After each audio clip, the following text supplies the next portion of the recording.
Every parent wants healthy children and nutritious meals, and yet a lot find it hard to succeed in helping their kids to develop good eating habits from early.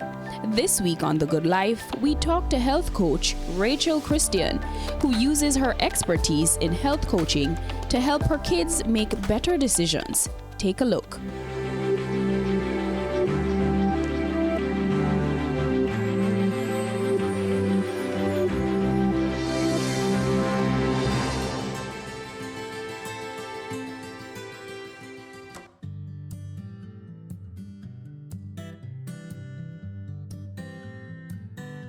I'm Rachel Christian. I'm a health coach, and basically what a health coach is somebody who guides a person along their journey towards better health, helping them to make the correct choices and develop sustainable habits which will keep them along their healthy lifestyle path.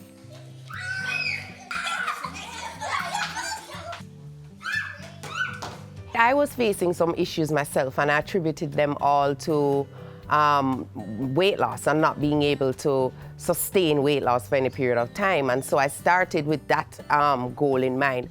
And then while I was on my journey, I realized that all of my efforts would be counterproductive goal-wise if I didn't get my other foods, my primary foods in check. When we think about health, we often think of just, food and exercise. So there are two foods that which we nourish ourselves with. There's our secondary food, which everybody knows about. It's our nutrition, what we put in our mouth. But we also have a set of primary foods, which are very critical to optimizing health, but they're often overlooked. And our primary foods are our spirituality. If you don't have a core or a center from which you are able to deal with the many things that come at you on a regular basis throughout the day, then that can create stress, which can also lead to an unhealthy life. There's your career, how you're spending your day, 8 hours of your day. If you're spending that in a toxic space or a toxic energy, then that can be debilitating. And then there's also relationships, the kind of relationships you have with yourself and the relationships you have with other people, you know. What are you telling yourself about yourself? That can also lead to unhealthy life. And so once I started to focus on those things and keep them in check, it became much easier for me to control how I exercise and also to control how I eat. I lost the weight and I became healthy. But then in that I realized health is about so much more than weight loss, you know, it's about the life that you gain. And once I was eating better foods and exercising and paying attention to my primary foods, my life just opened up in so many different ways. I was able to achieve so many more of the goals that I set for myself. My whole outlook, my whole passion, my energy, my drive, my clarity, all of those things just improved. It's something that I don't think people realize is possible, and even if they know it's possible, they don't think it's achievable, and I just want to help them realize that it's so achievable and so possible.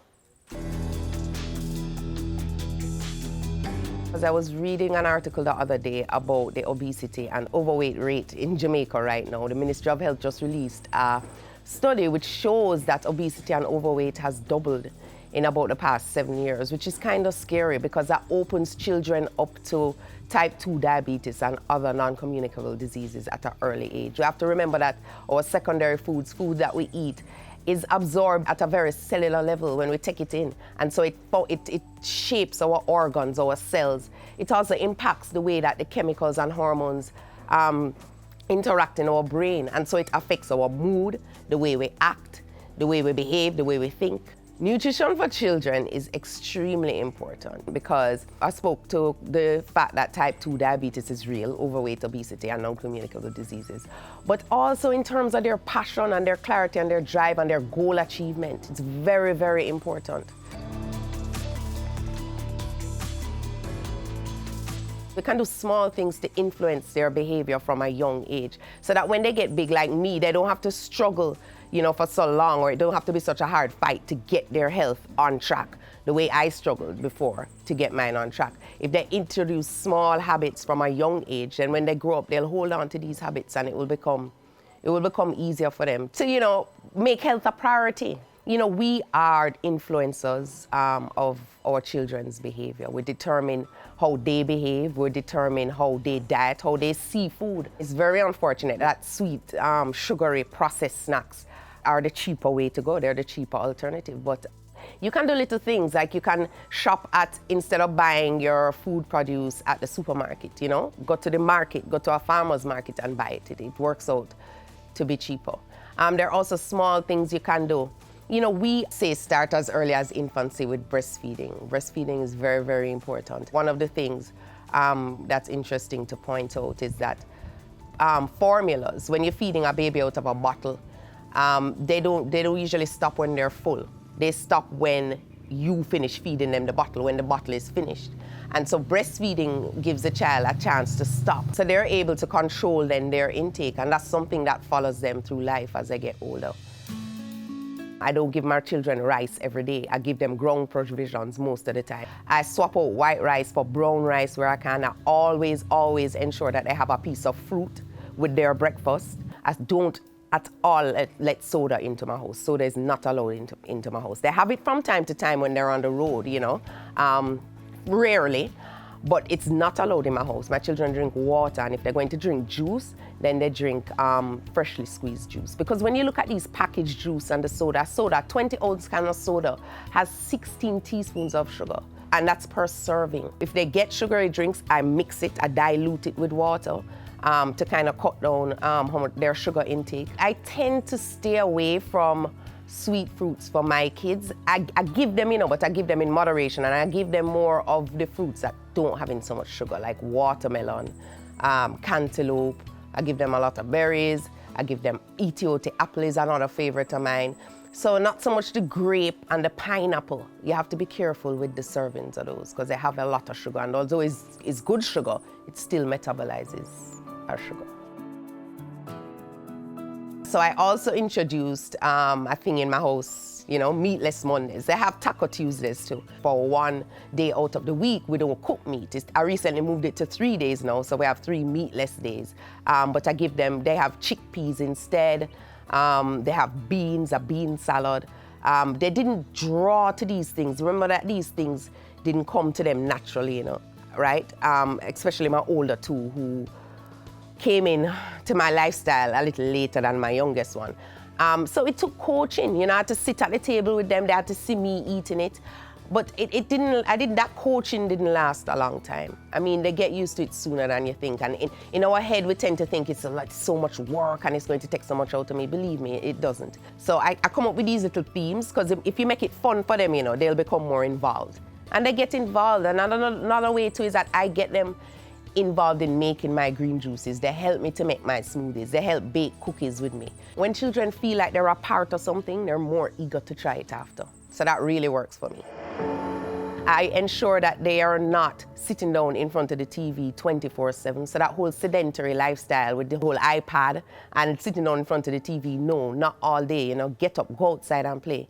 Sign them up for extracurriculars. Make sure they see you working out, and make sure they see you eating healthy. That's a big part of it. We don't realize children at this age are very pliable.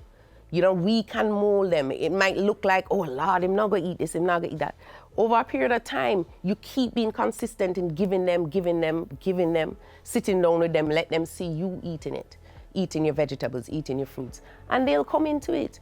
I mean, it's easier, and it's much easier when you start them from a very young age. Like case in point, my children, I have 3 children. And so my journey started roundabout when my last child was a baby. And so he was introduced to green juice, noni tuna, aloe, smoothies at a very young age. So my children now, the bigger ones, they'll have it. But it's more like I have to really encourage it with them. With Jacob, the youngest, it's seamless. I mean, he goes for that.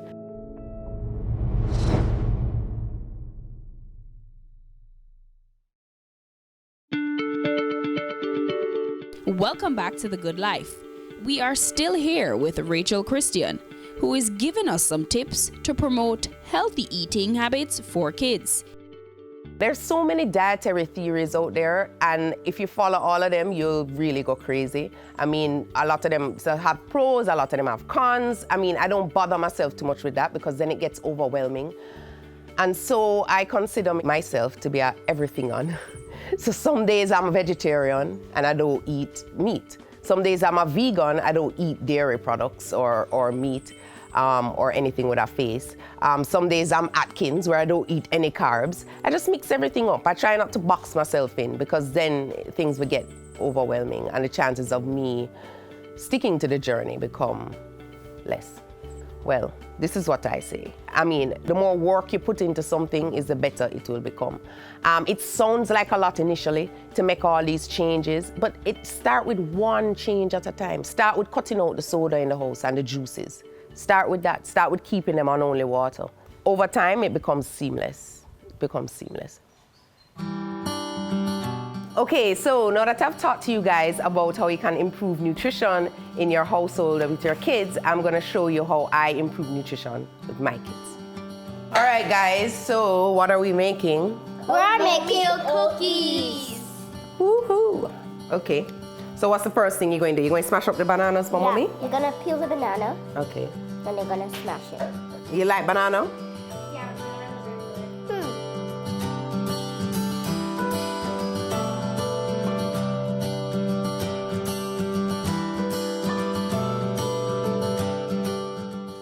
So we're using bananas. They're nutritional, and kids like them in the treat because they're sweet.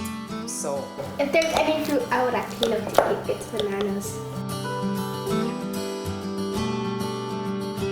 all right, so now that those are squashed, we're just gonna throw everything else in there. So we have some flax, we have some walnuts, we have raisins, we have oatmeal, we have unsweetened coconut flakes, honey, cinnamon, and baking powder.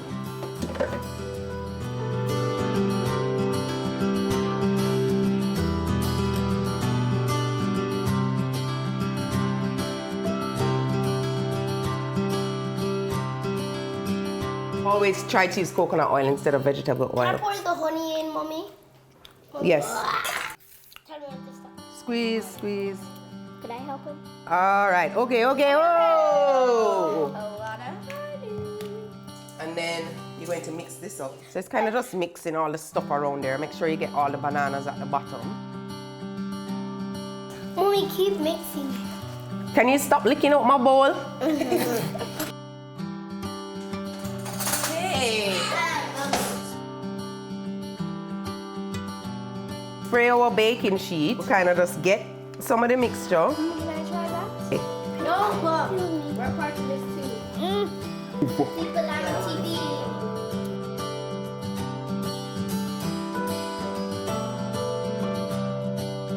See how involved they are?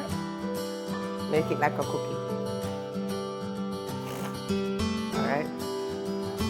Awesome, wow.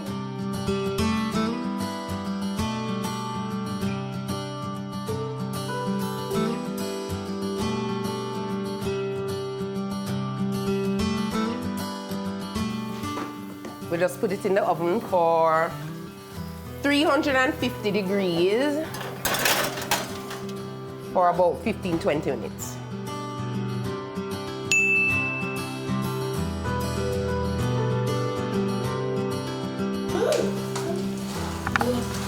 Is it good? Good. All right, so we're going to be making a parfait, and a parfait is basically fruit with yogurt layered, and this is a good snack for kids. My kids love it, and I'm gonna show you how to make it. Especially Jacob. Yeah, especially Jacob. He comes running into the kitchen like, can I have some parfait? Can I have some parfait? I use Greek Oikos yogurt, non-fat plain. I use fruits. I use honey to give it a little sweetening. And I also put chia seeds in there, which is full of fiber and good for digestive health. What's digestive health? It makes your belly turn better Ouch! and makes you absorb all the nutrients in your food better. Okay. Okay? All right, so the first thing we do is to get a layer of yogurt in there. I usually make these the night before to give the chia seeds a chance to swell. Mommy, can I lick off my spoon? Yes, but you can't put it back into the yogurt. Okay. And so then I pour a little of these. Are we gonna have any more spoon activities? Yeah, wait, soon. Okay, I'm not looking. Can't I just Kind of mix it up in here. Put the fruits in now. You have to stir them up in there. Thanks for the chia seeds. Okay, let's go. And now put another layer of fruit. And then you're finished. Oh, I love papaya so much. I love strawberries. I'm taking all of the strawberries. This is what it looks like when it's finished. It's really good. So good.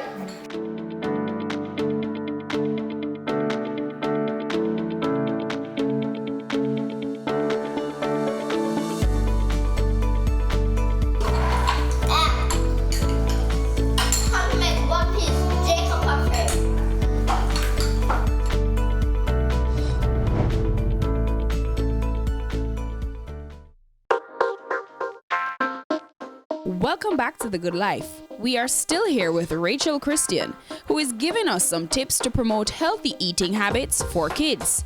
If you are just joining us, you would have missed a very fun cooking show with Rachel and the kids, but we saved some for this segment.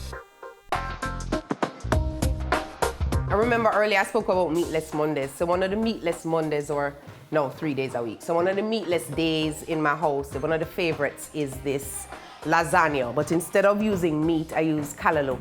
And my kids love it. Right, Leo? You love it. Some kids have allergies and asthma, and dairy isn't good for asthma. And so if that's a problem that your child has, I wouldn't recommend using a lot of cheese in your lasagna.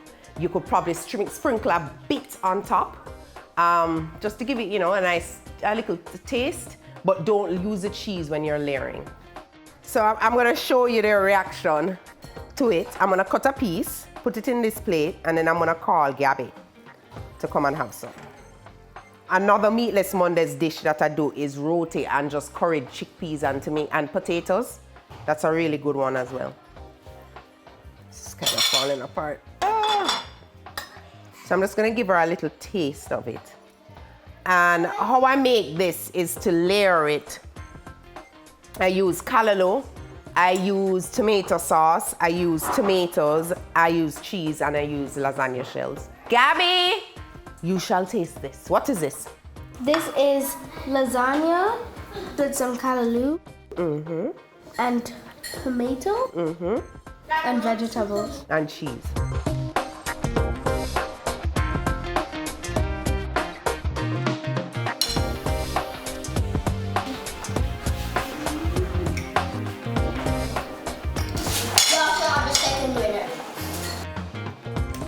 Blow, blow, blow. All right, wait, okay. After all this work, I'm having my lasagna. Oh, very good. I'm Gabrielle Christian and I'm 10 years old. And I think it's important that people eat nutritiously, because if you don't eat that nutritiously, then you'll get sick. But if you eat nutritiously, you'll stay healthy and you'll live for a long time. And I'm sure everybody wants to live for a long time. I like to eat chickpeas with curry chicken or roti, and it tastes really good. To me, it tastes good, and I really like it. I help her sometimes, and I help do a lot of things with her, and that also helps her to speed up her process, and it's fun making stuff with her. First of all, my name is Adam. Second of all, I'm 7 years old. And I think people need to be healthy so they can learn lots of stuff in school and they can grow up just to be so smart and own a big company. I want to be either a chef or a pizza delivery man. I like cake, I like steak, I like dumpling, and I especially like grapes and apples. My favorite vegetable is tomato. I like tomato because it's very sweet, and whenever you eat spicy stuff, it calms your mouth down, so you don't need water. Kids, eat your vegetables so you could get strong like me and work those muscles.